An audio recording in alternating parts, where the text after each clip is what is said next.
Λοιπόν, καλησπέρα. Ευχαριστούμε πάρα πολύ που είστε σήμερα εδώ.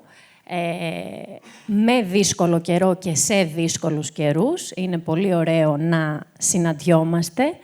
Έχουμε σήμερα εδώ μαζί μας και θα κάνουμε την πολύ ωραία αυτή κουβέντα με τον Ηλίρ Τσούκο, το σκηνοθέτη της ταινίας μας. Μπράβο. Στέφανια Κώστα, μία από τις πρωταγωνίστριες. Ντένις Λιδία Μπαϊρακτάρη. Μπιόρνη Λέκα. Ο Ρέστης Σκιάου. Είστε πολύ ωραίο κοινό, μας δίνετε χρόνο. Ευχαριστούμε.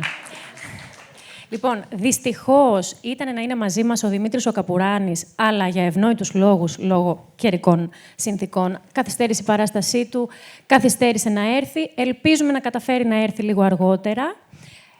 Κάτω, φυσικά, δεν μπορούμε να μην αναφέρουμε τον Δημήτρη Χριστόπουλο. Χειροκρότημα. Μπράβο.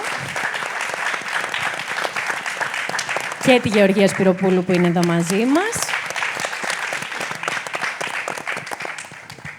Λοιπόν, δεν θα πω εγώ πολλά, γιατί έχουμε εδώ τους καταλληλότερους. Πώς είναι, Ηλίρ Τσούκο, να κάνεις μία ταινία όταν συνδέεσαι με αυτό προσωπικά ως άτομο μεταναστευτικής καταγωγής. Τι σημαίνει δηλαδή για την καλλιτεχνική σου πορεία, γιατί ασχολείσαι με την ταυτότητα, ασχολείσαι με κοινωνικά ζητήματα στις ταινίες σου, αλλά αυτό είναι μια πολύ προσωπική σχέση. Τι σημαίνει λοιπόν να δημιουργείς αυτή την ταινία? Καλησπέρα και από μένα. Χαίρομαι πάρα πολύ που είστε σήμερα εδώ πέρα. Μην πρόβλημα να σου βάλem και να στο τουκτού. Θα απαντήσω με μεγάλη ευχαρίστηση στην ερώτησή σου, διότι συνήθως οι ταινίες ξεκινάνε κάπως έτσι. Ο σκηνοθέτης έχει μια ιδέα, βρίσκει μια εταιρεία παραγωγής και πάει λέγοντας. Στην προκειμένη δεν ξεκίνησε έτσι. Η ιδέα ήρθε από τον καθηγητή Δημήτρη Χριστόπουλο, από τη Γεωργία Σπυροπούλου και τον Μπιόρνη Λέκα. Και εμένα ήρθε ένα email, αν μπορούμε να συνεργαστούμε, να συζητήσουμε. Οπότε έτσι ήρθε η ιδέα. Εμένα μου βοήθησε το γεγονός ότι δεν ήμουν στην Ελλάδα. Εγώ ήρθα 6 ετών το 1996 στην Ελλάδα, εδώ μεγάλωσα, μετήχα της ηλικής παιδείας. Στα 24 μου πήγα στο Βερολίνο, οπότε συνέχισα και εκεί πέρα 10 χρόνια πορείας και μετά επέστρεψα λίγο στα Τύρανα, Βερολίνο, Αθήνα, πηγαίνω ερχόμουν. Οπότε είχα μια απόσταση κάπως με το θέμα. Αλλά θέλω να πω, η ταινία ίσως έχει αυτή την επιτυχία επειδή υπήρχε μια πολύ δυνατή ομάδα από πίσω. Δεν ήμουνα μόνο εγώ. Ήμασταν πραγματικά πολλά άτομα. Και από τη Στέικη Πάσκουα, η Βίκη. Έγινε τρομερή δουλειά από πίσω. Δηλαδή, παραπάνω μας πήρε η έρευνα και το να καταλάβουμε τι θέλουμε να δείξουμε, τι μπορούμε να δείξουμε, ποιες ιστορίες μπορούμε να μαζέψουμε, διότι σε 30 λεπτά δεν μπορείς να εξηγήσεις μια ιστορία 35 ετών. Έτσι. Αλλά παρόλα αυτά, με πολλή προσπάθεια, ένα team δούλεψε φανταστικά. Και δεν είναι εύκολο να δουλεύουν team μαζί όταν υπάρχουν δυνατά μυαλά από πίσω. Οπότε, εγώ πιστεύω ότι εκεί βασίζεται η επιτυχία της ταινίας. Θα ήθελα να μου απαντήσεις και εσύ, Μπιόρνη, σε αυτή την ερώτηση. Μαζί, δηλαδή, είτε εσύ, Ηλίρ. Ποια ήταν, λοιπόν, αυτή η διαδικασία έβρεσης υλικού, θα μπορούσαμε να πούμε, των προσώπων, γιατί φαντάζομαι ότι δεν ήταν και τόσο απλό. Έχω 2-3 φίλους, λένε ναι και προχωράμε παρακάτω. Πώς φτάνω δηλαδή στα πρόσωπα που αποτελούν και συμπεριλαμβάνονται σε αυτή την ταινία, πώς επηρεάζουν και αν επηρεάζουν αυτά τα πρόσωπα την αρχική ιδέα, γιατί είναι τελικά τόσο κοινό το βίωμα. Όποιον και να πάρεις δηλαδή κάτι θα πει που θα μας συμπεριλαμβάνει και όλους αυτούς που αποτελούμε αυτή την υβριδική ταυτότητα. Πες μας λίγο, Μπιόρνη, αν θέλεις, για αυτή τη διαδικασία. Καλησπέρα και από μένα. Ευχαριστώ πάρα πολύ που είστε σήμερα εδώ, όλες και όλοι. Θα ξεκινήσω από το τέλος. Αν το βίωμα είναι κοινό και αν οι ταυτότητες προκύπτουν όλες με έναν τρόπο. Δεν είναι όλα τα πορτοκάλια στο δέντρο ίδια. Μπορείς να δεις ότι είναι πορτοκάλια, αλλά μπορείς να δεις ότι έχουν διαφορετικό σχήμα, διαφορετική γεύση, διαφορετικό χρώμα. Αλλά είναι στο ίδιο δέντρο. Οπότε το βίωμα είναι το δέντρο. Το πώς όμως αναπτύσσονται τα παιδιά και φιλτράρουν αυτό το βίωμα μπορεί να προκύψει να έχουν στο δικό μου μυαλό 4 διαφορετικές εκδοχές. Μπορεί να ενισχύσουν και να οχυρωθούν πίσω από την ταυτότητα την αλβανική, επειδή νιώθουν ότι τη χάνουν. Μπορεί στην προσπάθειά τους να μπουν και να πούνε «εγώ ανήκω εδώ», να πούμε «Ελλάδα, είμαι Έλληνας» και να πάνε σε αυτό το κομμάτι. Μπορούν να πάνε να πούνε ότι έχω αποξενωθεί και από τα δύο, γιατί μπορεί για πολλούς λόγους να μην νιώθω ότι με καταλαβαίνουν και να πούνε «δεν νιώθω τίποτα». Και μπορούν να πάνε και στο κομμάτι το ότι βλέπω κομμάτια του εαυτού μου και εδώ και εκεί, και στην Αλβανία και στον πατέρα μου και στους φίλους μου. Οπότε νομίζω αυτές οι 4 εκδοχές μπορεί να προκύψουν στο δικό μου μυαλό. Στην ταινία δεν είμαι σίγουρος αν όλα τα παιδιά λένε το ίδιο πράγμα. Νομίζω ότι περιγράφουν ακριβώς αυτό με το δέντρο και με τα πορτοκάλια κάπως. Ότι, ας πούμε, η Ντενίσα λέει ότι περιγράφει ότι είμαι μια Αλβανία από την Αθήνα, που δείχνει την υβριδικότητα, αλλά με έναν διαφορετικό τρόπο από ό,τι το λέει ο Δημήτρης. Η Στέφη λέει ότι έχω απαντήσει ότι επειδή θέλω να δείξω ότι είμαι, ξέρω αυτό, ότι θέλω να το αναδείξω, την αλβανικότητα, αλλά έχω απαντήσει και ότι είμαι από την Κρήτη και από το... Και ο Ρέσης λέει το κομμάτι ότι δεν έχω πλέον να επιλέξω ένα από τα δύο, ρε παιδί μου. Είναι chill. Οπότε θα πω αυτό, ότι το βίωμα είναι κοινό. Οι ρίζες και οι προεκτάσεις, τα πράγματα που θα προκύψουν, έχουν ποικιλότητα. Απλώς, εν μέρη, εμείς στοχεύσαμε κάπως μέσα από όμοια και διαφορετικά πράγματα να αναδείξουμε αυτό το κομμάτι του Άλμπ Γκρέκο και της ταυτότητας που ενώνει αντί να διχάζει κάπως μέσα μας τα πράγματα. Και αυτό είναι μια ευρύτερη, ας πούμε, αντίληψη των πραγμάτων. Αναφορικά με το πώς έγινε αυτή η επιλογή. Δηλαδή, πώς επιλέγεις ανθρώπους που θα μιλήσουν για ένα βίωμα που ουσιαστικά δεν αφορά μόνο την αλβανική μετανάστευση, αφορά και την ιστορία της Ελλάδας. Δηλαδή, η δεύτερη γενιά των Αλβανών μεταναστών στην Ελλάδα είναι η ιστορία της αλβανικής μετανάστευσης, η οποία η ιστορία της αλβανικής μετανάστευσης είναι κομμάτι της ιστορίας της ελληνικής κοινωνίας και της αλβανικής κοινωνίας. Εδώ είναι ότι ουσιαστικά πας από κύκλους, άτομα που γνωρίζουν και γνωρίζεις, παίζουν να πάμε να βρούμε ανθρώπους, αλλά το στοιχείο το αν αλλάζουν οι άνθρωποι το υλικό φυσικά και το αλλάζουν. Και το θέμα είναι ότι κάναμε πολλές συνεντεύξεις, αλλά το βασικό κριτήριο το οποίο θέλαμε να έχουν οι άνθρωποι που θα μιλήσουν είναι να θέλουν να δώσουν, να θέλουν να πούν. Γιατί είναι δύσκολο όταν έχεις μια κάμερα και τοποθετείσαι δημόσια να εκφράσεις πράγματα που ίσως δεν έχεις και εσύ καταλάβει καλά, που σε πονάνε, που δεν σε πονάνε. Γιατί έχει μέσα και χαρά και λύπη όλο αυτό το πράγμα. Οπότε κάπως έτσι ήταν, ότι μιλάγαμε με πάρα πολύ κόσμο, κάναμε συνεντεύξεις, αλλά νομίζω ότι κοινό στοιχείο που είχαμε και εγώ και ο Ηλίρ και η Γεωργία ήταν να θέλουν να μιλήσουν και να θέλουν να πούν πράγματα και να θέλουν να σταθούν μπροστά σε αυτό και να δώσουν όλο αυτό το κομμάτι. Και νομίζω ότι κάπως αυτό πέτυχε. Αυτό. Πέτυχε. Ωραία, για να δώσουμε το λόγο. Στεφανία Κώστα. Να δω λίγο τα σκονάκια μου. Λοιπόν, λες, Στεφανία, μέσα στην ταινία, ότι σαφέστατα και οι εμπειρίες, ο ρατσισμός, όλο αυτό το κομμάτι που διοχετευόταν στην πρώτη γενιά, στους γονείς μας, στους συγγενείς μας, δεν μπορούσε να μην έρθει στο σπίτι και να μην επηρεάσει φυσικά και τη δεύτερη γενιά, που τα κουβαλάει μέσω της πρώτης. Έρχεται λοιπόν σήμερα, τώρα, η δεύτερη γενιά, με το προνόμιο, θα λέγαμε, αντί του ευτελούς χαρτιού που μας λέει ο Δημήτρης, που κάπως εκαθορίζουν και τα χαρτιά, και έρχεται ένα πιο στιβαρό χαρτί, πλαστικοποιημένο, η ταυτότητα η ελληνική, και αυτό ίσως κάπως επηρεάζει και τη δόμηση αυτής της ταυτότητας. Έρχεται λοιπόν η β' γενιά, η δεύτερη γενιά, με αυτή την υπόσταση και αυτή την ταυτότητα. Εγώ τουλάχιστον έτσι εξέλαβα τη δική σου αυτή τοποθέτηση, ίσως γιατί και εγώ ως παιδί δεύτερης γενιάς είχα αυτή την ανάγκη να τη λάβω. Και θέλω να ρωτήσω αν μπορεί να υπήρξε ένας τέτοιος λόγος και ρόλος για την ταινία, ή έχει έναν ρόλο, με συγχωρείτε, η ταινία αυτή να επιστρέψει δηλαδή κάπως στην πρώτη γενιά την φωνή που τις πήρανε μέσω δηλαδή των αφηγήσεων της δεύτερης γενιάς, έχει μήπως και έναν τέτοιο ρόλο αυτή η ταινία, ή η δική σου αφήγηση μέσα σε αυτή την ταινία? Είναι δηλαδή εμέσως και κάποιος σχολιασμός, θα λέγαμε, για την αποσιώπηση της πρώτης γενιάς? Καλησπέρα σε όλες και σε όλους. Αρχικά, Μπρικένα, να σου πω ευχαριστώ για αυτή την ερώτηση, διότι όταν περνούσαν οι μέρες και περίμενα να έρθω στην προβολή της ταινίας, ήλπιζα να με ρωτήσεις αυτό το πράγμα. Και συνδέω και την απάντηση του Μπιόρνη. Όταν ήρθε το team και μου πρότεινε να συμμετέχω στην ταινία, ο λόγος που είπα ναι ήταν επειδή ήθελα να δώσω.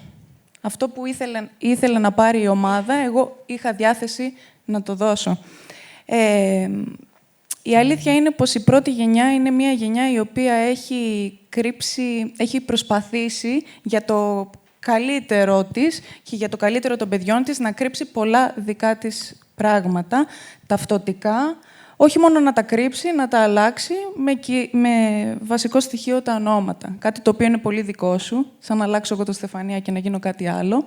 Είναι μια, νομίζω, μεγάλη πληγή, η οποία κουβαλιέται σε αυτούς τους ανθρώπους ακόμη και σήμερα.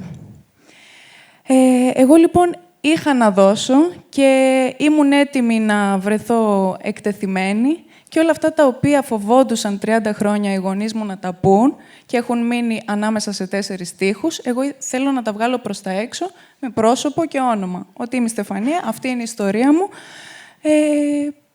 και δεν έχω πια να κρύψω κάτι, γι' αυτό και δηλώνω Αλβανίδα. Αυτός είναι ο λόγος ο οποίος εμφατικά δηλώνω Αλβανίδα. Διότι η πρώτη γενιά και οι γονείς μου ενδεχομένως κάποιες φορές να έχουν προσπαθήσει να αποκρύψουν αυτό τους το στοιχείο, εγώ θέλω να το βγάλω προς τα έξω. Οπότε, σε ευχαριστώ για την ερώτηση. Επίσης, να πω ότι δεν είναι δεδομένο πως η δεύτερη γενιά έχει όλη ελληνική ηθαγένεια και αυτό έχει μία σημασία. Ορέστη, λες στην ταινία ότι δεν είχες, το πρόδωσα, ακόμη την ελληνική ταυτότητα. Ένα πουλάκι μου είπε ότι την κατέκτησες, την απέκτησες μάλλον. Μπράβο.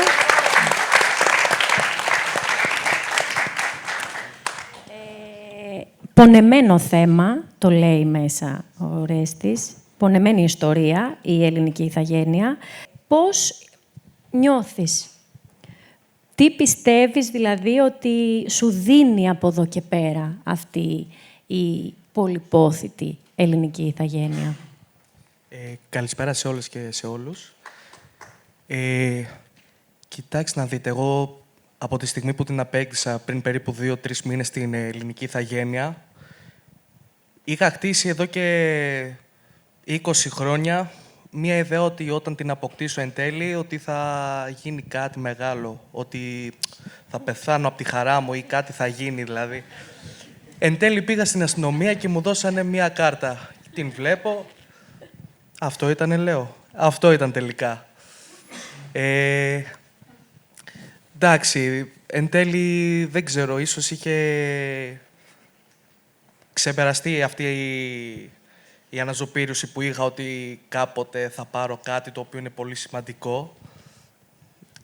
Αλλά εντάξει, είναι μια πραγματικά πονεμένη ιστορία αυτή. Εγώ ήμουν τυχερός.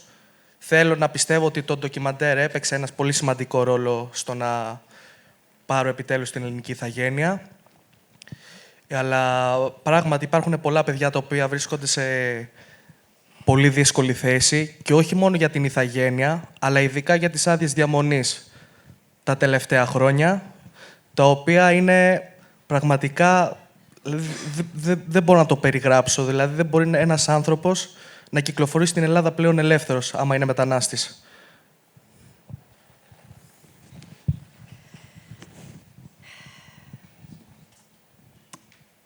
Ναι. Δύσκολη κουβέντα και αυτή. Νιώθετε κάπως πιο ισχυροί απέναντι σε διεκδικήσεις για την Α γενιά? Το ξαναγυρνάω στην Α γιατί είναι μια πονεμένη ιστορία και αυτή. Όχι ότι δεν διεκδικούμε και για εμάς τους ίδιους και τις ίδιες, σίγουρα. Έτσι. Θέλω να πω ότι ένα παιδί με ελληνική ηθαγένεια πλέον διεκδικεί με περίσσια δύναμη τις συντάξεις της αλφαγενιάς, ας πούμε. Μας δίνει δηλαδή και μια δύναμη αυτό το χαρτί. Στην πραγματικότητα, το ότι πήραμε την ελληνική ηθαγένεια μας έχει κάνει ναι μεν τυπικά ίσους και έχουμε όλα αυτά τα δικαιώματα που στερούμασταν όλα αυτά τα χρόνια, αλλά δεν ξέρω κατά πόσο είμαστε και όντως ίσοι. Δηλαδή, κατά πόσο θα ακούσει η ελληνική κοινωνία αν μαζευτούν ξαφνικά 10, 20, 30% Αλβανοί δεύτερης γενιάς και διαδηλώσουν για τα δικαιώματα των γονιών τους. Δυστυχώς, αμφιβάλλω αν θα ακουστούν όντως οι φωνές μας. Η ελληνική κοινωνία, και όχι μόνο η ελληνική, για να μην κρυβόμαστε πίσω από το δάχτυλό μας, ο ρατσισμός υπάρχει παντού. Το βλέπουμε από την άνοδο της ακροδεξιάς σε παγκόσμιο επίπεδο. Δεν υπάρχει γη της επαγγελίας. Όπου είσαι ξένος, είσαι ξένος. Οπότε, κάπως έτσι και η ελληνική κοινωνία είναι ακόμα σε μια διαδικασία που, κι αν έχουν περάσει 35 χρόνια, κάνει τα πρώτα της βήματα όσον αφορά την ενσωμάτωση, αφομοίωση, αποδοχή, δεν ξέρω ποια είναι η σωστή λέξη. Οπότε, ναι, και ειδικά σε μια χρονική συγκυρία που και ο μέσος Έλληνας, είτε είναι αναντάμ παπαντάμ Έλληνας, είτε δεύτερης, τρίτης, δεν ξέρω κι εγώ ποια γενιάς, έχει δικά του πάρα πολλά πρακτικά καθημερινά προβλήματα και φτάνει, ξέρω εγώ, 12 ο μήνας και δεν έχει λεφτά στο λογαριασμό του. Δεν ξέρω αν πραγματικά θα σκεφτεί και τα δικά μας και πια δεν έχω και την απέτηση. Δηλαδή, δεν έχω την απέτηση όταν ο γειτονάς μου όντως και αυτός δυσκολεύεται στην καθημερινότητά του να σκεφτεί αν ο πατέρας μου θα πάρει ολόκληρη σύνταξη ή όχι. Θα ήταν τέλειο αν το έκανε, αλλά αμφιβάλλω αν έχει αυτή. Δηλαδή, και από ανθρώπους που καλοπροαίρετα βλέπουν τον όποιον μετανάστη, αμφιβάλλω αν αυτή τη στιγμή έχουν τον χώρο μέσα τους να ασχοληθούν ενεργά με τα προβλήματα των μεταναστών, γιατί έχουν πάρα πολλά δικά τους προβλήματα της καθημερινότητας. Έχουμε φύγει λοιπόν από το «δεν θα γίνεις Έλληνας ποτέ». Δεν έχουμε απομακρυνθεί, όπως είπες και εσύ, ότι δεν λύνονται όλα και δεν θεωρούμε ακριβώς ότι είμαστε και τελείως ίσοι. Δεν έχουμε λοιπόν απομακρυνθεί πολύ από το τι ποιος είναι η θέση από Άλβανο με όπλο, αλλά αυτό είναι μια άλλη κουβέντα και άλλη συζήτηση. Έχουμε φτάσει όμως στο θέλω να κάνω claim ως πατρίδα μου την Αθήνα. Το πατρίδα μου είναι και η Αλβανία και η Ελλάδα. Και όλα αυτά αποτυπώνονται στο Αλμπ-Γκρέκο. Και ταξιδεύεις λοιπόν, πίσω στην Αλβανία για να γυριστεί αυτή η ταινία. Πώς είναι να κάνεις αυτό το ταξίδι με αυτό το στόχο αυτή τη φορά και να γίνονται μέρος αυτής της ταινίας. Ζητώ προκαταβολικά συγγνώμη για τα δάκρυα. Πριν περίπου 1 μήνα έχασα τη γιαγιά μου, που βλέπετε στο ντοκιμαντέρ.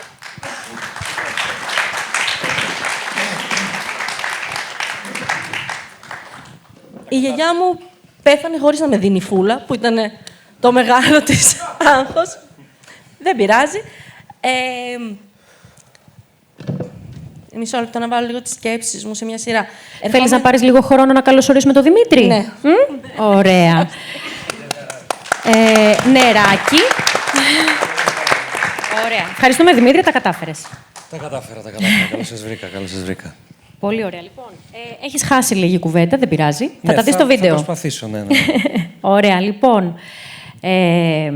Νομίζω το έχω. Ωραία. Πάρα πολύ ωραία. Πάμε. Λοιπόν, εγώ πέρασα αυτή τη φάση που περνάει πολλοί κόσμος στην εφηβεία, ειδικά φαντάζομαι και παιδιά μεταναστών, που ήθελα να είμαι διαφορετική, ήθελα να μην είμαι ούτε Ελληνίδα ούτε Αλβανίδα, έλεγα αυτή την αηδία ότι είμαι πολίτης του κόσμου και όλα αυτά. Δεν είμαι πολίτης του κόσμου, είμαι πολίτης της Αθήνας και έχω κάθε δικαίωμα να αισθάνομαι την Αθήνα ως πατρίδα μου, γιατί στο κάτω-κάτω εδώ είναι όλες μου οι αναμνήσεις. Παρ' όλα αυτά, μεγαλώνοντας, συνειδητοποίησα ότι εφόσον, έχω κατακτήσει την Αθήνα, έχω πιο μεγάλη ανάγκη να κατακτήσω την Αλβανία. Δηλαδή, για μένα δεν ήταν τόσο δύσκολο το να κατακτήσω την ελληνικότητά μου. Κάπως το θεώρησα δεδομένο. Μεγαλώνοντας όμως, ήθελα να γίνω Αλβανίδα. Είναι και μια συζήτηση που κάνω πάρα πολύ συχνά με την αδερφή μου, που είναι το πιο τέλειο κορίτσι στον κόσμο, και τις ξαδέρφες μας που μένουν στο Μιλάνο, το πόσο πολύ νοσταλγούμε τα πιο απλά, μικρά αλβανικά πράγματα που στην πραγματικότητα τα έχουμε ζήσει 2 εβδομάδες το καλοκαίρι. Πόσο πολύ μας λείπει να πίνουμε δάλ, ξινόγαλο, να τρώμε αλβανικό μπιουρέκ. Πόσο πολύ ακούμε αλβανική μουσική πια. Κάτι που στα ταξίδια μας στην Αλβανία πηγαίνοντας και ο μπαμπάς μας που άκουγε κλαρίνα μας έμοιαζε εφιαλτικό. Τώρα εγώ αυτή τη στιγμή δουλεύω στη δουλειά, γράφω και ακούω κλαρίνα στη διαπασόν. Το πόσο πολύ πια ακούω πολυφωνικά από το σκραπάρ που είναι και η καταγωγή μου και μου σηκώνεται η πέτσα. Οπότε γυρνώντας εκεί, στους παππούδες μου, που μου λείπανε συνέχεια, δεν ξέρω, ήταν και εκείνο που με έπεισε λίγο κάπως να πω και το τελικό ναι. Όχι ότι δυσκολεύτηκα, γιατί είμαι γνωστός παρλαπίπας, δεν ήταν αυτό το θέμα μου. Αλλά το γεγονός ότι θα είχαν εικόνα και αυτοί οι άνθρωποι που μεγαλώσαν χωρίς τα παιδιά τους. Γιατί υπάρχουν ολόκληρα χωριά που έχουν μείνει πλέον μόνο υπερήλικες. Και αυτοί οι άνθρωποι πέθαναν χωρίς τα παιδιά τους, που είναι το πιο άδικο. Δηλαδή, εμένα η γιαγιά μου πέθανε και η κόρη της ήταν στην Αμερική. Δεν μπόρεσε να έρθει ούτε για την κηδεία της. Και για να... Δεν ξέρω τώρα αν οι σκέψεις μου έχουν απόλυτη σειρά, αλλά it's okay, δεν πειράζει, δεν χάλασε και ο κόσμος. Για να έρθω και στην ερώτηση που έκανες στη Στεφανία, εγώ πιστεύω ότι όλες οι ταινίες πρέπει να αφορούν την πρώτη γενιά. Γιατί η πρώτη γενιά είναι ακόμα εδώ, ταλαιπωρείται, δυσκολεύεται, κοπιάζει. Και κάπου πρέπει να μπει ένα τέλος αυτό. Δηλαδή πρέπει και αυτοί οι άνθρωποι κάπως, κάποια στιγμή, το σύμπαν, δεν ξέρω, δεν πιστεύω και πολύ σε αυτά, αλλά κάποια στιγμή πρέπει να ξεκουραστούν και να πούνε ότι okay, δεν θα ξαναστηθώ σε μια ουρά για να περιμένω ένα ευτελές χαρτί. Οπότε εμείς με τη βοήθειά τους κάπως τα καταφέραμε και πήραμε βραβεία Horn, γράφουμε σε site, κάνουμε διδακτορικά, όλα αυτά. Θα πρέπει όμως αυτοί οι άνθρωποι που μας μεγάλωσαν να μην καθαρίζουν άλλο τουαλέτες, όχι γιατί αυτό είναι ντροπή, αλλά γιατί δεν έχουν άλλη επιλογή. Θα πρέπει να μην χτίζουν άλλο πολυκατοικίες στα 70 τους και να είναι σε μία σκαλωσιά. Θα πρέπει να ξεκουραστούν, γιατί ό,τι ήταν να προσφέρουν στην ελληνική κοινωνία, στην αλβανική κοινωνία, στην ανθρώπινη κοινωνία, το έχουν προσφέρει. Ελπίζω να έβγαλα νόημα όλα αυτά.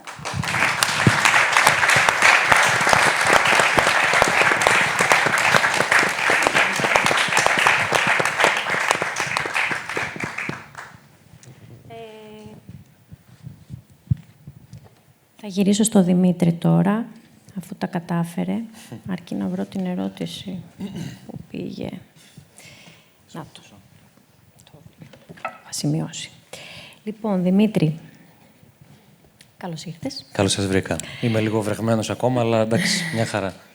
Λες στην ταινία ότι δυσκολευόσουν ορισμένες φορές με το να μιλάνε αλβανικά οι γονείς και αυτοί, για να μην σε φέρουν σε δύσκολη θέση, το φρόντιζαν αυτό. Δυστυχώς υπάρχουν μέχρι και σήμερα άνθρωποι που ακόμα γυρνάνε το δάχτυλο στο υποκείμενο, όπως λένε οι επιστήμονες της κοινωνιολογίας. Στο υποκείμενο, λοιπόν, και λένε ότι μα καλά, άλλαζαν ονόματα. Γιατί άλλαζαν ονόματα, λες και φταίει ο άνθρωπος που άλλαζε το όνομά του, την ταυτότητά του κτλ. Δεν καταλαβαίνουν μάλλον ακόμα τι είχε δημιουργήσει η μηντιακή απεικόνηση, τέλος πάντων, τηλεόραση και τι δημιουργεί ακόμα. Πώς βλέπεις την ελληνική κοινωνία σήμερα σε σχέση με αυτό? Μιλάνε πιο εύκολα οι άνθρωποι αλβανικά στο δρόμο? Είναι πλέον πιο cool, ρε παιδί μου, να είσαι Αλβανός? Στο παρόν.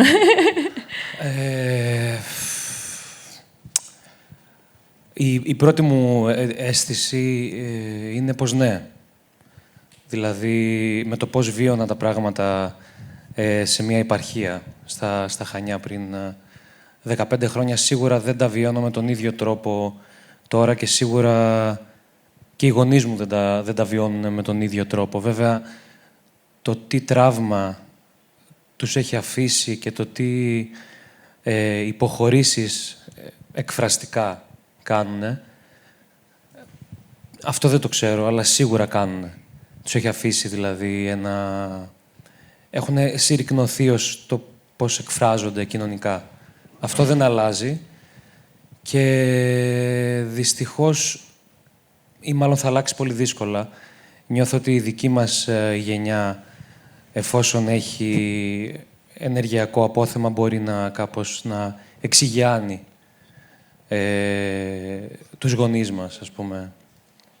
Σκέφτομαι, πρόσφατα είχα αυτή τη σκέψη του πώς θα μπορέσω λίγο να τους γλυκάνω, λίγο να καταλάβουν ότι, ας πούμε, έχουν πετύχει πάρα πολλά πράγματα και ότι είναι μαχητές και ότι είμαι, ας πούμε, περήφανος.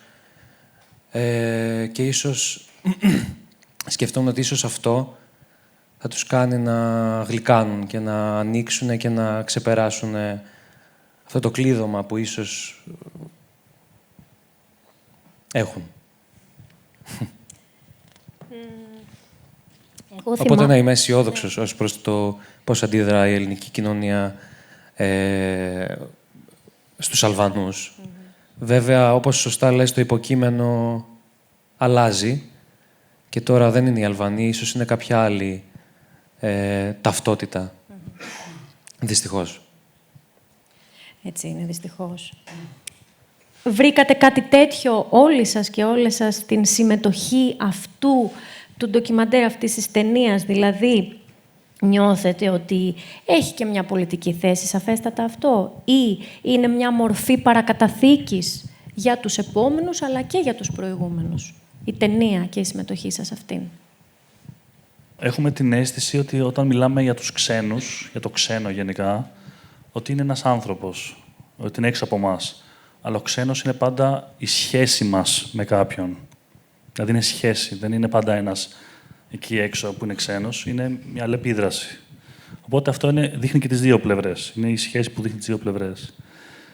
Εγώ νομίζω ότι η ταινία έχει, για μένα, τη μεγαλύτερη, ας πούμε, ανάγκη ή η μεγαλύτερη θέση είναι ακριβώς ότι είναι ένα ανάχωμα.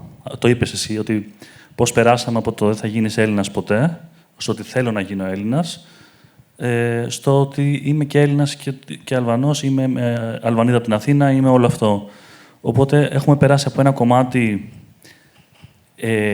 που η γενικότερη αίσθηση ήταν η ενσωμάτωση, η αφομοίωση, να γίνουμε. Και εδώ νομίζω ότι μπαίνει ένα διακριτικό αλλά πολύ όμορφο ανάχωμα στο να μπορείς να πεις εσύ στην ποιητική σου συλλογή «juicy» στα αλβανικά και να μην το πεις στα ελληνικά. Οπότε νομίζω αυτό είναι το κομμάτι που εγώ μπορώ να κερδίσω από αυτό. Η δεύτερη γενιά είναι μια μετέωρη γενιά. Θέλω να πω ότι όντως η ταινία αυτή και η συμμετοχή μας, κατά την άποψή μου, είναι μια πολιτική θέση. Διότι η δεύτερη γενιά έχει κατακτήσει την ελληνική της ταυτότητα, συνθυσιακά μιλάω πάντα. Είναι κάτι δεδομένο, άσχετα πώς σε βλέπουν οι άλλοι. Το θέμα είναι εμείς πώς αισθανόμαστε. Έχουμε κατακτήσει λοιπόν την ελληνικότητά μας, όπως και να έχει, διότι έχουμε διαμορφωθεί εδώ. Τώρα παλεύουμε να κατακτήσουμε την αλβανικότητά μας. Οπότε, το να γράψεις εσύ ποιοι είμαστε αλβανικά είναι μια πολιτική θέση. Το να έρχομαι εγώ και να μιλάω για το πώς αισθάνομαι και να λέω εμφατικά είμαι Αλβανίδα είναι πολιτική θέση. Ακόμα και παιδιά δεύτερης γενιάς, στα οποία στην έρευνά μου τα ρωτούσα ότι τελικά τι αισθάνεσαι, Έλληνας ή Αλβανός? Ακόμα και αυτά τα παιδιά που απαντούσαν είμαι Αλβανίδα, είμαι Αλβανός, στις απαντήσεις τους έδειχναν ότι η ελληνικότητα είναι δεδομένη, υπήρχε ούτως ή άλλως. Άρα γενικά στη δεύτερη γενιά υπάρχει αυτή η πολιτική θέση, είτε λέγοντας εμφατικά ότι είμαι Αλβανός, Αλβανίδα, γιατί προσπαθεί να το κατακτήσει, είναι μια μετέωρη γενιά, είτε με διάφορους τρόπους, είτε δηλώνοντάς το, είτε πηγαίνοντας στην Αλβανία συχνά, είτε ακούγοντας αλβανική μουσική όταν δουλεύει. Θέλω να πω ότι είναι μια γενική πολιτική θέση αυτή. Γιατί τένις, πολιτικές επιστήμες, μουσική, θέατρο, δημοσιογραφία και όχι εστίαση, καθαριότητα, χειρονακτική εργασία? Υπάρχει προφανώς κάποια στόχευση, ίσως κατάρρευση στερεοτύπων, δεν ξέρω. Τι θέλει να πει αυτή η ταινία με αυτές τις επιλογές στο όχι μόνο ελληνικό κοινό, γιατί ταξιδεύει και στο εξωτερικό, αλλά και στην ελληνική κοινωνία. Τι θέλει να πει η ταινία?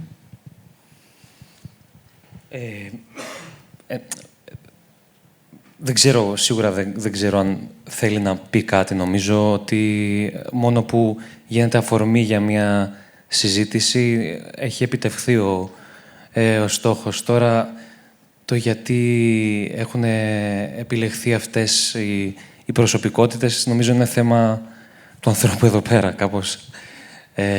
Δεν νομίζω ότι... Εγώ τουλάχιστον δεν σκέφτηκα ότι υπήρχε μια πρόθεση να είναι όλα λαμπερά και καθαρά. Τουλάχιστον δεν ξέρω αν είχες τέτοια πρόθεση. Μπορεί να βγει και όντως αυτό. Αλλά εγώ με έναν τρόπο βρήκα ένα κοινό παρανομαστή. Μπορεί να μην ισχύει. Αλλά η ανάγκη για αποδοχή κάποτε νομίζω πως έχει γράψει σε όλους μας με έναν τρόπο. Και κάποτε ντρεπόμουν γι' αυτό. Πλέον δεν ντρέπομαι. Και... ναι, αυτό. Πάνω σε αυτό που λες, γιατί επιτυχημένη, λοιπόν. Χαρακτηριστικά θα σας πω λίγο μακριά. 2 χρόνια περίπου ταξίδευα σε όλη την Ευρώπη, δούλευα σε ένα project μεταναστευτικό και πολλές φορές, σε όλες τις χώρες, πιάνω από Νορβηγία μέχρι Σικελία, και σε όλες τις χώρες μου έκανε κάτι εντύπωση ότι οι άνθρωποι θέλουν να τους φωτογραφίζουμε όχι μέσα στο σπίτι. Δηλαδή, ζούσαν σε δύσκολες συνθήκες, έτσι, και μας λέγανε πάμε έξω. Και όταν βρίσκαν ένα ωραίο αυτοκίνητο, ένα ωραίο μαγαζί, κατάστημα, που ζουν, βγάλε με εδώ φωτογραφία. Γιατί το λέω αυτό? Φεύγοντας από τη χώρα σου, θέλεις δεν θέλεις, πρέπει να πετύχεις. Το να πας πίσω δεν είναι επιλογή. Είναι πάντα επιλογή, αλλά θεωρείται ένα βήμα πίσω. Που σημαίνει ότι έχασες το παιχνίδι. Και κάναμε πάνω από 30 συνεντεύξεις πριν αποφασίσουμε ποιους πρωταγωνιστές θα έχουμε. Λοιπόν, και βρήκαμε παιδιά που δουλεύουν στο Βλατζίδικο, στην οικοδομή και όταν τους είπαμε θέλουμε να σε ακολουθήσουμε εκεί που, ξέρεις, εκεί υπήρχε ένα stop. Πάμε καλύτερα σε μια καφετέρια, πάμε κάπου έξω. Αλλά, λοιπόν, γιατί υπάρχει ακόμα αυτή η ντροπή και γενικά έχουμε καταφέρει πλέον η φτώχεια ή η δυσκολία να θεωρείται ντροπή στην κοινωνία μας. Δυστυχώς. Ενώ είναι μεγάλο κομμάτι της κοινωνίας. Το να σε λυπάται ο άλλος, γενικά, ξέρεις, το να σε λυπάται κάποιος, δεν ξέρω πόσο βοηθάει. Όλοι θέλουμε το να μας σέβεται κάποιος. Μπορεί να είσαι φτωχός, μπορεί να στα πάρουν όλα, αλλά πιστεύω ότι να έχεις αξιοπρέπεια είναι το πιο σημαντικό πράγμα που σου μένει, που δεν μπορεί να στο πάρει κανένας.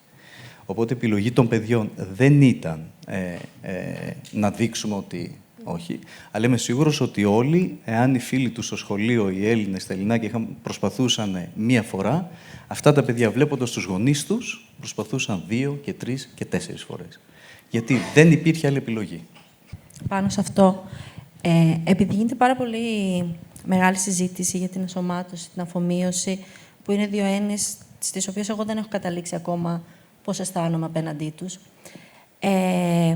Νομίζω ότι, και για να έρθω σε αυτό που απάντησα πριν για το αν η ελληνική κοινωνία μας αποδέχεται ή όχι, νομίζω ότι η ελληνική κοινωνία θα αποδεχτεί και όποια κοινωνία που δεν είναι μειονότητα, τέλος πάντων, γιατί εγώ θεωρώ ότι ο ρατσισμός και η ξενοφοβία είναι ένα παγκόσμιο πρόβλημα και δεν είναι αποκλειστικό εδώ της γειτονιάς μας. Θεωρώ ότι, τέλος πάντων, αυτό θα μπορέσει να καταρριφθεί μόνο όταν θα μπορούμε να είμαστε μέτροι, αποτυχημένοι, οι άνθρωποι της διπλανής πόρτας. Όταν δεν θα πρέπει να κάνουμε κάτι καλύτερα από τον γηγενή, ας πούμε, πληθυσμό. Και αυτό είναι κάτι που σκέφτομαι πάρα πολύ, γιατί εγώ παράτησα το πανεπιστήμιο, ας πούμε.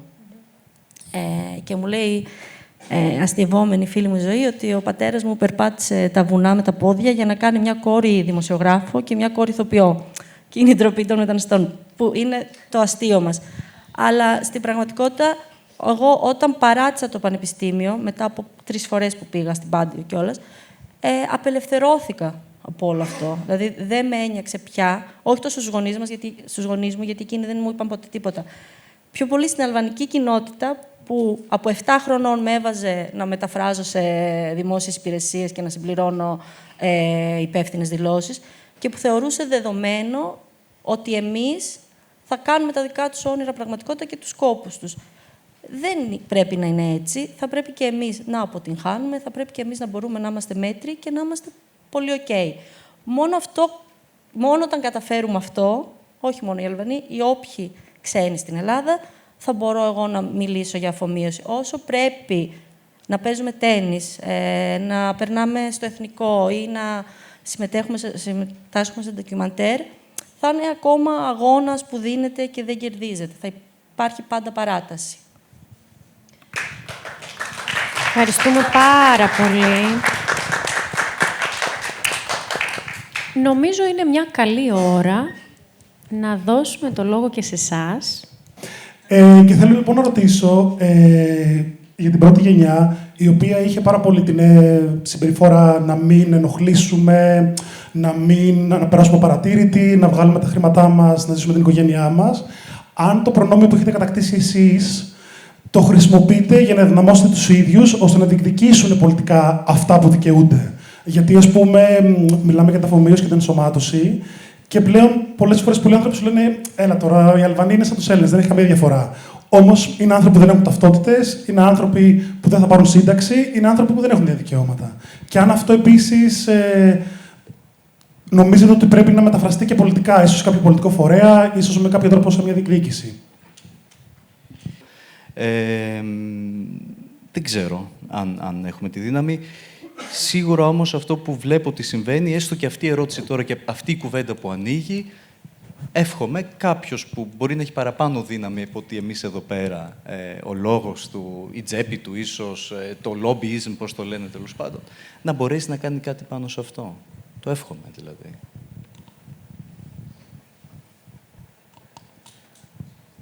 Θέλω να πω κάτι πάλι, συγγνώμη. Καταρχήν ο Γιάννης δεν είναι καθόλου ψύχρεμος. Επειδή ρώτησε το δεύτερο, επειδή είπε ότι οι γονείς μας είχαν μάθει να αποσιωπούν, να κρύβονται, εμείς με την αδερφή μου είχαμε το προνόμιο να μεγαλώσουμε σε μια κοινότητα που δεν ήταν τόσο, που δεν αποσιωπούσε τίποτα. Ήταν άνθρωποι πολύ loud, κάποιες φορές πιο loud από ό,τι θα έπρεπε.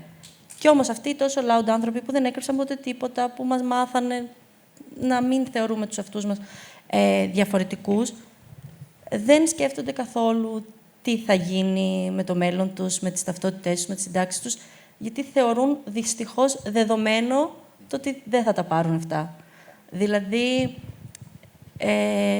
και ο πατέρας μου, η μητέρα μου και οι γνωστοί τους και οι άνθρωποι που μεγαλώσαμε μαζί και φτιάξαμε μια κοινότητα στην Ελλάδα, δεν συζητάνε για τις ταυτότητες. Συζητάνε μόνο για το αν τους βγήκε λιγμένη άδεια παραμονής.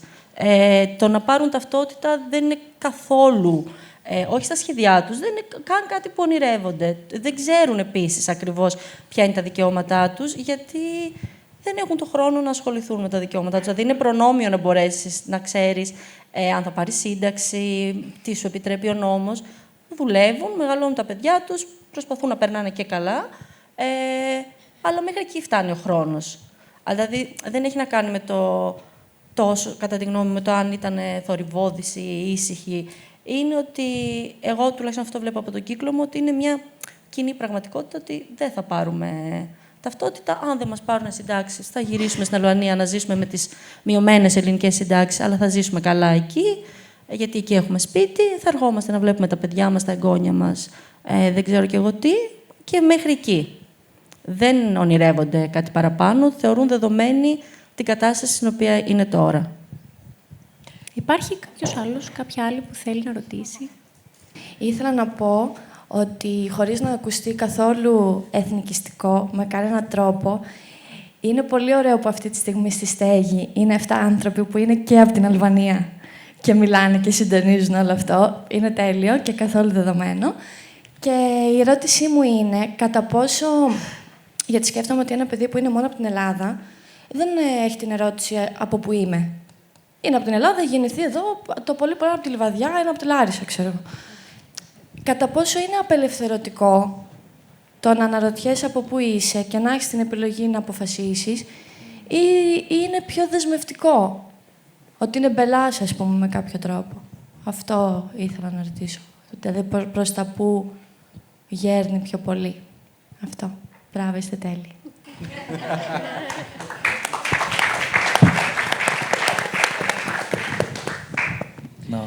Λοιπόν, okay. Επειδή εγώ έχω 3 χώρες, οπότε όσο ήμουν εδώ πέρα, πάλευα με το email, ένας είμαι Αλβανός, ένας μου λέει αν γίνει πόλεμος, με ποιον θα παλέψεις, ξέρεις.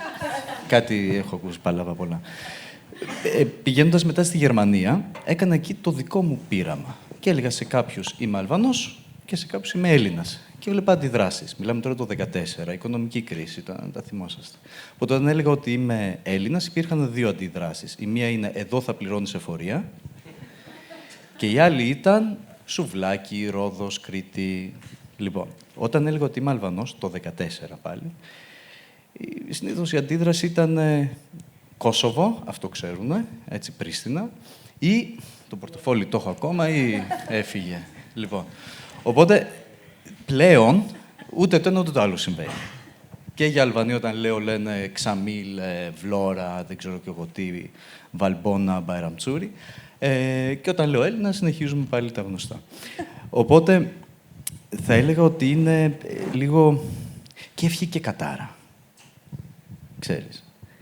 Και τα 2. Σίγουρα όμως σου δίνει την ευχέρεια το να τοποθετείσαι, όπως λέει η σύζυγός μου που είναι Γερμανίδα, όταν είμαι στην Ελλάδα και βρίζεις, κάτι που συμβαίνει τέλος πάντων στην κοινωνία οτιδήποτε, λες αυτοί εδώ οι Έλληνες το κάνουν έτσι. Όταν πας στην Αλβανία, αυτοί οι Αλβανοί το κάνουν έτσι. Οπότε, ξέρεις, είσαι λίγο χαμελέον. Από την άλλη όμως, η κατάρα είναι ότι σε βαραίνει αυτό μερικές φορές, το να ψάχνεις ένα νίκην. Δικιά μου εμπειρία είναι όταν είδα ότι μπορώ να νίκω και στην ελληνική κοινωνία και στην αλβανική, τότε ναι, ένιωσα μια απελευθέρωση. Ότι δεν έχω το βάρος. Μπορεί να είμαι και εδώ και εκεί. Και δεν χρειάζεται να αλλάζω και να προσποιούμε. Στην Αλβανία είμαι ο Αλβανός και ξέρεις, και στην Ελλάδα, όχι τίποτα. Αυτό νομίζω είναι η ικανοποίηση.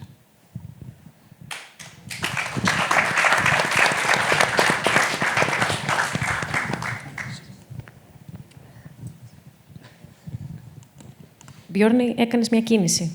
Ναι, με κάλυψε νομίζω εν τέλει. Δηλαδή, νομίζω ότι η απάντηση είναι ακριβώς αυτό που έδωσε ο Ηλίρ, ότι υπάρχουν φορές που αυτό είναι το δώρο της επιλογής.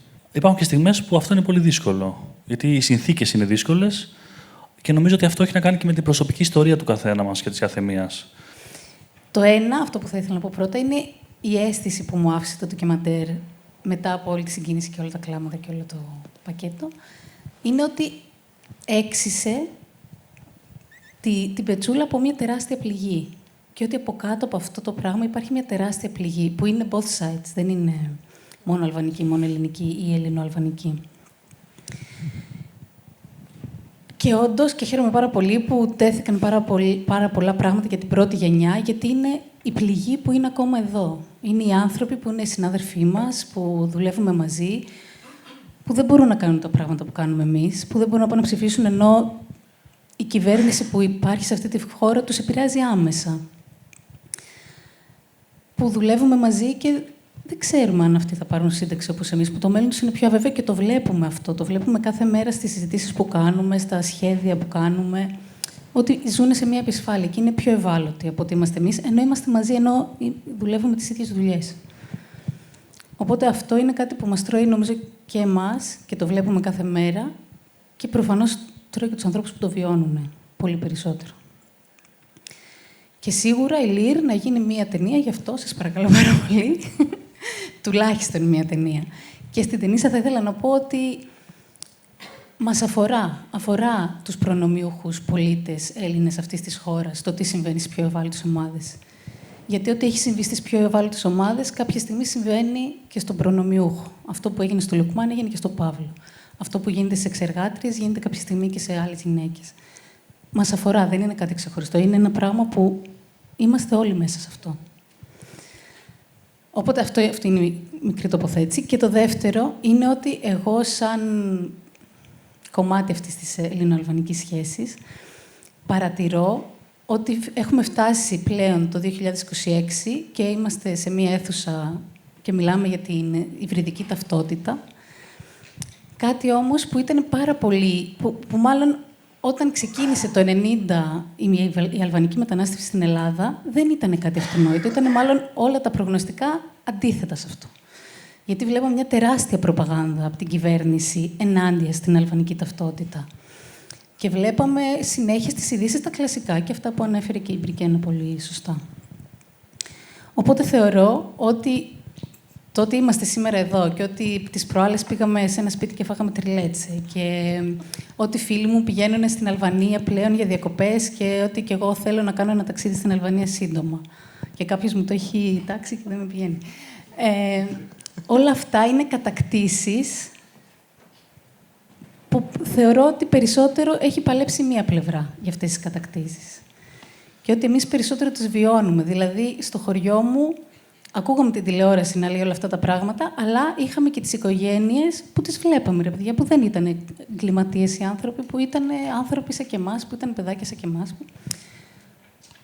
Και υπήρχε πάντα από τη μία πλευρά πολύ περισσότερο προσπάθεια να χτιστεί αυτή η σχέση. Οπότε σήμερα που είμαστε εδώ, θέλω να σας ρωτήσω όλους εσάς που είστε εκεί πέρα. Βιώνετε αυτή τη σχέση, αυτούς τους καρπούς, έχετε αυτή το μπράβο, το ναι, τα έχουμε καταφέρει, το έχουμε διεκδικήσει αυτό που είμαστε και πλέον είναι ορατό. Και πλέον φαίνεται και πλέον υπάρχει αυτό το coolness πια. Το ναι, μπορώ να μιλάω άνετα για την ταυτότητά μου και να τρώμε και τριλέτσε και να είμαι και περήφανος γι' αυτό. Το βιώνετε έτσι.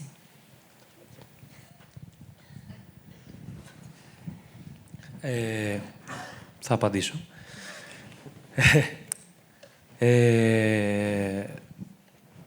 Μου πήρε, βασικά, μία που το είπαμε, μου πήγα να... μου πήρε, ας πούμε, πολύ καιρό να καταφέρω να πω μπράβο και στον εαυτό μου, αλλά και στους γονείς μου για αυτά που έχουν καταφέρει, τα οποία είναι πάρα πολλά. Και από τη στιγμή που κατάφερα να το κάνω αυτό, ήταν σαν με έναν τρόπο, δεν ξέρω πώς θα ακουστεί, σαν να μην υπήρχε ποτέ. Ο προσωπικός μόχθος και αυτή τόσο ζεστή σχέση που φέρει μια οικογένεια μεταναστών, ο τόσο σφιχτός κύκλος, όταν ξέρεις ότι πάντα υπάρχει ένα στήριγμα εκεί πέρα. Ξαφνικά νιώθω σαν αυτό που τόσο καιρό ήταν τραύμα. Ξαφνικά είναι ένα σεντούκι και μέσα έχει δεν ξέρω, θησαυρούς. Και σιγά σιγά το ανοίγουμε και τους μοιράζουμε. Οπότε δεν ξέρω αν απαντάει. Ούτε κοινωνιολόγος είμαι, ούτε δεν ξέρεις σου απαντάω σαν Δημήτρης. Αλλά για μένα το τραύμα αυτό ήταν δώρο, μάλλον. Ή έτσι μ' άρεσε να το βλέπω τώρα. Και αυτό κάπως έχει εξηγιάνει για να κυκλώσω αυτό που έλεγα στην αρχή. Τη σχέση μου με τους γονείς μου και τη δική τους... ξαφνικά αυτή την ελπίδα που γεννιέται. Που δεν υπήρχε ποτέ, μάλλον. Που ξαφνικά υπάρχει. Και μπορεί να υπάρχει σε πολλές οικογένειες. Το να διεκδικούμε πράγματα και να μην θεωρούμε τίποτα δεδομένο είναι μια λογική που μας διέπει. Αυτό που είπε και η Τενίσα, ότι εντάξει, δεν μπορούμε να διεκδικήσουμε, αυτό είναι η πραγματικότητα. Αλλά εδώ θέλω να τονίσω και κάτι το οποίο κάπως το έθιξες εσύ, αλλά συνδέεται και με αυτό, ότι όταν μιλάμε για το ξένο, για τους άλλους κτλ., μπαίνει πάντα και το αν είναι φτωχός ή πλούσιος. Γιατί δεν έχουμε πρόβλημα με τους επενδυτές που αγοράζουν σπίτια εδώ πέρα, αλλά έχουμε πρόβλημα με τους φτωχούς Αλβανούς ή με τους φτωχούς ανθρώπους κτλ. Οπότε δεν είναι θέμα μόνο μεταναστευτικό, ότι κάποιος που είναι Αλβανός ή Αλβανή ή Πακιστανός ή Πακιστανή θα διεκδικήσει. Παίζει πολύ μεγάλο ρόλο. Παίζει ρόλο όμως και ότι είναι ένας φτωχός άνθρωπος που διεκδικεί. Οπότε, βάζοντας και αυτό στη συζήτηση, γιατί νομίζω ότι διέπει όλη την ομάδα αυτό, προερχόμαστε από ανθρώπους που δεν τα είχαν λυμμένα όλα Και μέσα σε όλα κουμπώνει και όλο το κομμάτι το ρατσιστικό και η ξενοφοβία. Οπότε παίζει και το ταξικό κομμάτι. Συνεπώς, τίποτα δεν ήταν δεδομένο. Η αλβανική κοινότητα έκανε περισσότερες προσπάθειες και συνήθως έτσι συμβαίνει παντού. Αυτό που λέει και η Ντενίς, ότι ο ρατσισμός και όλο αυτό που συμβαίνει είναι σχεδόν παρομοιότυπος παντού. Όλοι οι άνθρωποι που μπαίνουν σε διαδικασίες να ενσωματωθούν συνήθως κάνουν πιο πολλά βήματα, γιατί το κράτος αργεί να το κάνει όλο αυτό, η κοινωνία αργεί να το κάνει όλο αυτό. Οπότε, όλο αυτό που συμβαίνει με την ταινία ή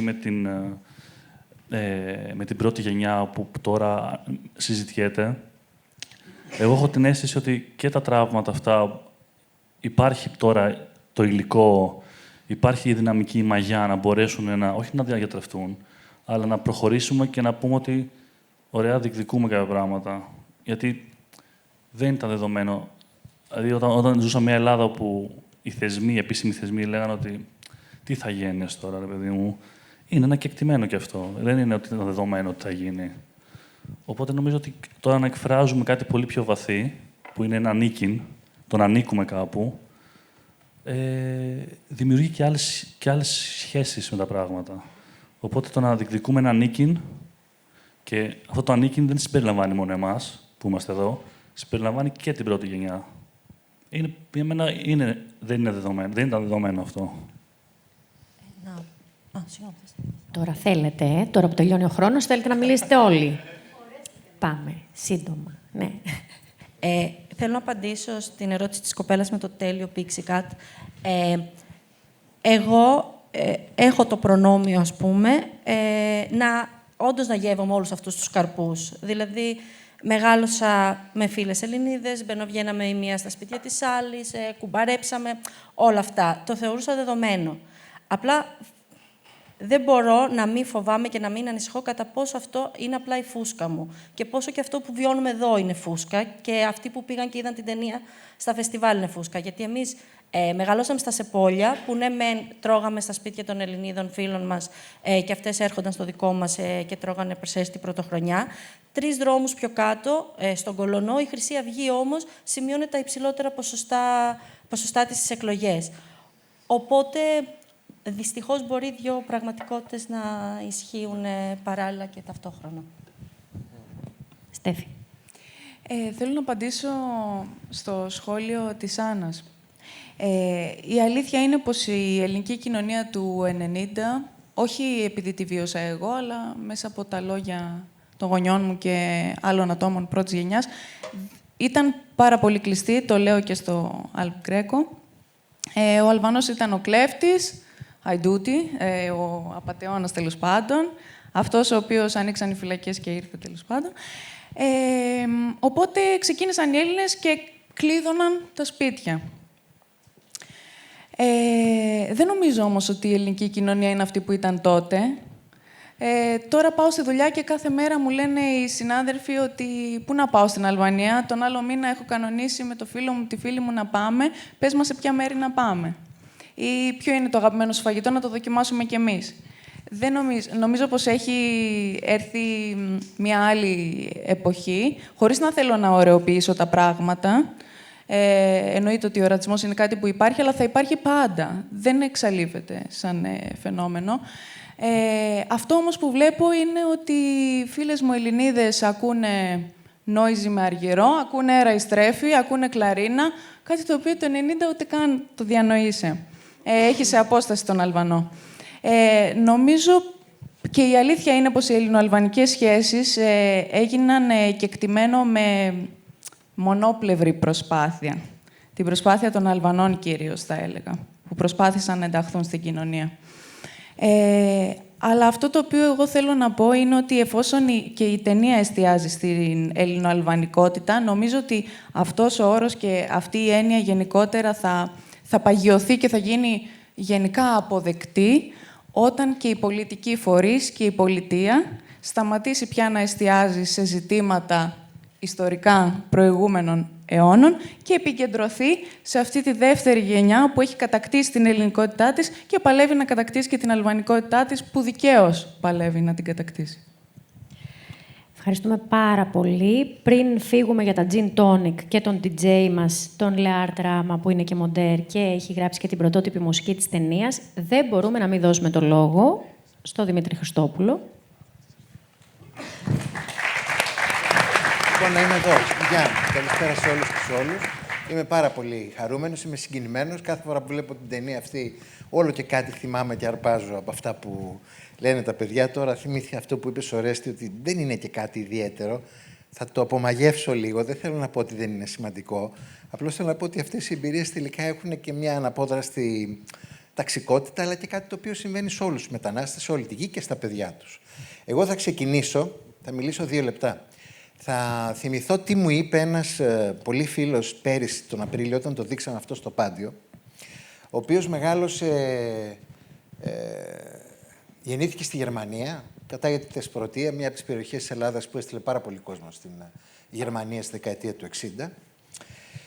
Οι γονείς του μείνανε εκεί μετά, αυτός γύρισε και μεγάλωσε με τους παππούδες του εδώ. Μια κλασική πονεμένη ιστορία της γερμανικής εμπειρίας των Ελλήνων και της δεκαετίας του 70. Αυτός είναι της ηλικίας μου, 50+. Και με ρωτάει, λέει, προσπαθούσα να σκεφτώ όλη την ώρα που έβλεπα αυτή την ταινία, συγκινημένος, ποιοι πέρασαν πιο δύσκολα. Αυτοί ή οι δικοί μας στη Γερμανία. Οι γονείς των παιδιών αυτών ή οι γονείς οι δικοί μου στη Γερμανία. Και του λέω, πού καταλήγεις? Μου λέει, αυτοί περάσαν πιο δύσκολα, οι Αλβανοί στην Ελλάδα. Του λέω, γιατί? Γιατί, λέει, καταλάβαιναν. Εμείς δεν καταλαβαίναμε τίποτα. Οι γονείς μας δεν ξέραν τίποτα. Τους βρίζαν, τους απαξιώναν, τους χλεβάζαν και αυτοί λέγαν ντάνκε. Δεν καταλαβαίναν τίποτα. Εδώ οι Αλβανοί από την αρχή μπήκαν μέσα στην κοινωνία, διεκδίκησαν ένα χώρο στον καταμερισμό εργασίας, τον οποίο τον πήρανε, τον αρπάξαν. Αυτό άργησε να μετουσιωθεί σε πολιτικό ανήκειν και φτάσαμε στο σημείο πλέον που τα παιδιά σήμερα να λένε, να φωνάζουμε και να μας ακούνε. Παιδιά, sorry, αυτό για το οποίο συζητάμε σήμερα είναι απλώς να φωνάζουμε, διότι η πρώτη γενιά δεν είχε καν στόμα. Όταν ήρθαν η πρώτη Αλβανία εδώ πέρα και εγώ ήμουνα στα 21 μου χρόνια, ή όταν εγώ πρωτοέκανα μαθήματα στο Πάντιο, αυτό το οποίο προσπαθούσα να κάνουμε είναι να δώσουμε στόμα στους ανθρώπους που δεν μιλούσαν. Όχι που δεν εισακουγόντουσαν. Ούτε εγώ εισακούγομαι. Ούτε ο μέσος Έλληνας εισακούγεται. Το μεγάλο κέρδος είναι να μπορείς να διεκδικείς, το να μπορείς να φωνάζεις, το να μπορείς να μιλάς. Και αυτό είναι μια κατάκτηση. Αυτό είναι μια μεγάλη κατάκτηση και αυτό είναι κατάκτηση και για την κοινωνία και για την κοινότητα και για τις ελληνοαλβανικές σχέσεις. Δεύτερο, τίποτα, κανείς δεν είναι μόνο ποτέ ένα πράγμα. Δεν είμαστε ένα πράγμα. Είναι ηθοποιός, είναι από την Κρήτη, είναι από τους 40, είναι Έλληνας, είναι Αλβανός και όλα αυτά είναι σε μια δοσιολογία που σε μια δημοκρατία ο κάθε άνθρωπος είναι στη τελευταία ανάλυση ελεύθερος να την παίρνει μόνος του, να διαλέγει πόσο θέλει από το καθένα.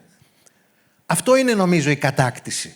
Και αυτό είναι κατάκτηση γιατί αυτή η κουβέντα γίνεται εδώ σήμερα και ένα από τα πιο περίεπτα ιδρύματα στην Ελλάδα στον χώρο της τέχνης και του πολιτισμού τη φιλοξενεί. Κάτι το οποίο κόντρα σε όλα τα προγνωστικά πριν 25 χρόνια θα ήταν αδιανόητο. Τρίτον, η Ελλάδα με την Αλβανία έχουν την εξής ιδιαιτερότητα και αυτό είναι η μόνη ιδιαιτερότητα. Είναι ότι είναι όμορες.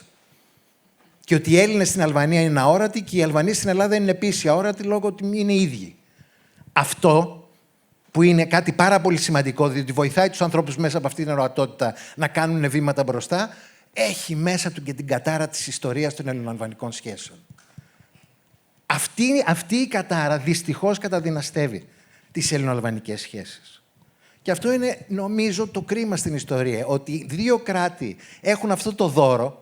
Γιατί είναι δώρο να έχεις 500.000 ανθρώπους σε μια άλλη χώρα, οι οποίοι νιώθουν ότι είναι με το ένα πόδι εδώ και με το άλλο πόδι εκεί. Και εσύ να ασχολείσαι τι έγινε το καλοκαίρι του 1944, τι έγινε το χειμώνα του 1952 και πάει λέγοντας. Αν αυτό το κάνουν οι 2 κυβερνήσεις, και θέλει 2 κυβερνήσεις, δεν αρκεί μόνο μία, έτσι, όταν είπες πριν ότι το κάνουν μόνο οι Αλβανοί, δεν εννοώ στην αλβανική κυβέρνηση, εννοώ στην αλβανική κοινότητα εδώ. Πάντα οι αδύνατοι προσπαθούν να πιάσουν τον δυνατό. Πάντα. Είτε είναι μετανάστες, είτε είναι εργαζόμενοι, είτε είναι άνεργοι, οτιδήποτε. Λοιπόν, αν αυτό γίνει κτήμα, τότε νομίζω ότι τέτοιου είδους προσπάθειες, όπως αυτή η προσπάθεια που κάναμε εδώ πέρα, θα αποδώσουν καρπούς πιο γρήγορα από ό,τι φαίνεται. Όταν εγώ πρωτοείπα τη λέξη Ελληνοαλβανός πριν από 21 χρόνια σε ένα συνέδριο στο Πάντιο, γύρισε μια καθηγήτρια και μου είπε αυτό που λέτε. Ναι, ρε, δεν υπάρχει. Και της είπα δεν υπάρχει διότι εσείς δεν το αναγνωρίζετε. Υπάρχει. Σήμερα, αμφιβάλλον θα μπορούσε να μην γυρίσει ποτέ να μου το πει. Άρα λοιπόν, δεν είμαι αφελώς αισιόδοξος. Έχω την ελπίδα ότι αυτός ο αγώνας μέσα στον οποίο παλεύουμε όλοι, αγώνας τέχνης, αγώνας πολιτικού λόγου, αγώνας παρέμβασης, είναι ένας αγώνας που δεν μπορεί να μην αποδώσει. Και ήδη αποδίδει και το γεγονός ότι το αποδίδει ήταν η παρουσία σας εδώ σήμερα. Να είστε καλά. Σας ευχαριστώ.